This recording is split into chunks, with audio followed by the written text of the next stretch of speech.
नमस्कार। Aditya readers YouTube channel पर आपका बहुत बहुत स्वागत है। टॉप 10 एमसीक्यूज़ का ये वीडियो 3 है। इससे पहले मैंने वीडियो 1 और वीडियो 2 को अपलोड किया है। अगर आपने नहीं देखा है तो लिंक मैंने डिस्क्रिप्शन में दे दिया है, उसे ज़रूर देखिए। लोक सेवा आयोग या किसी अन्य परीक्षा जो वनडे परीक्षाएं होती हैं, उनमें आप जो जीएस की तैयारी करते हैं उसी से रिलेटेड मैंने ये एक प्लेलिस्ट इसकी तैयार कर दी है।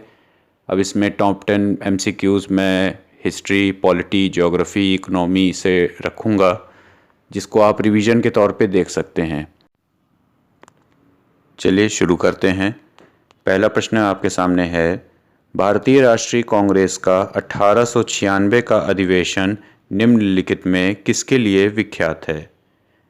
पहली बार राष्ट्रगान गाया गया था, पहली बार राष्ट्रीय गीत गाया गया था, पहली बार तिरंगा लहराया गया था, या इनमें से कोई नहीं? तो इसका सही उत्तर हो जाएगा पहली बार राष्ट्रीय गीत गाया गया था।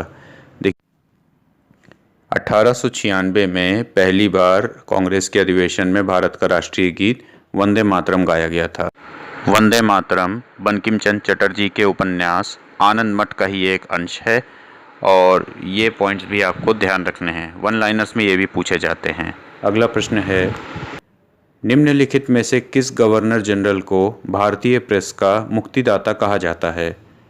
Lord William Bentinck, sir Charles Metcalfe, Lord Auckland या लॉर्ड एलन बारो? तो इसका सही उत्तर हो जाएगा चार्ल्स मेकटॉफ।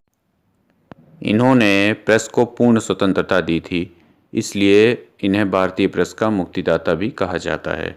अगला प्रश्न है, समुद्री व्यापार के संदर्भ में कारताज व्यवस्था का उपयोग किसके द्वारा किया जाता था?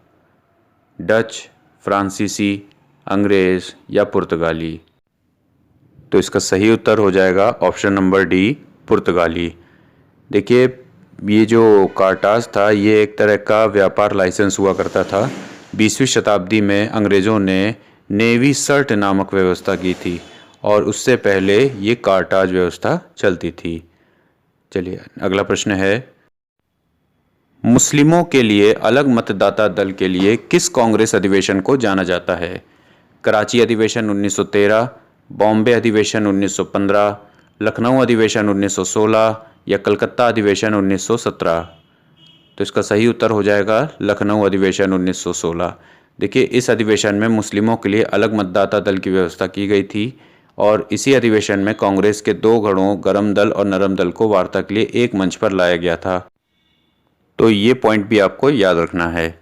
अगला प्रश्न है, निम्नलिखित में से किस राज्य ने अंग्रेजों को मुक्त व्यापार के लिए सुनहरा फरमान जारी किया था? हैदराबाद, बीजापुर, गोलकुंडा या अहमदनगर? तो इसका सही उत्तर हो जाएगा गोलकुंडा। देखिए 1632 में अंग्रेज़ों को गोलकुंडा का साथ मुक्त व्यापार करने का सुनहरा फरमान प्राप्त हो गया था और इसके लिए एक जो करेंसी चलती थी उसका नाम पैगोड़ा था। तो 500 पैगोड़ा प्रति वर्ष इसके लिए इनको शुल्क देना पड़ता था, तभी इनको सुनहरा फरमान प्राप्त हुआ। अगला प्रश्न है, सालबाई की संधि किस युद्ध से संबंधित है? प्रथम आंग्ल मैसूर युद्ध, प्रथम आंग्ल मराठा युद्ध, द्वितीय आंग्ल मराठा युद्ध या द्वितीय आंग्ल मैसूर युद्ध?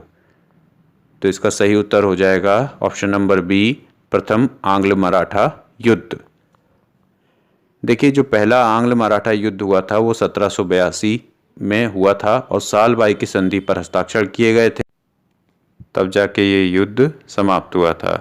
अगला प्रश्न है, 1857 की क्रांति के दौरान भारत का गवर्नर जनरल कौन था? Lord Canning, Lord Elgin, Lord Dalhousie या लॉर्ड एलन बारो? तो इसका सही उत्तर हो जाएगा लॉर्ड कैनिंग। लॉर्ड कैनिंग 1856 से 1862 के बीच में भारत के गवर्नर जनरल थे। अगला प्रश्न है, भगत सिंह, राजगुरु, सुखदेव और जयगोपाल किस षड्यंत्र में शामिल थे?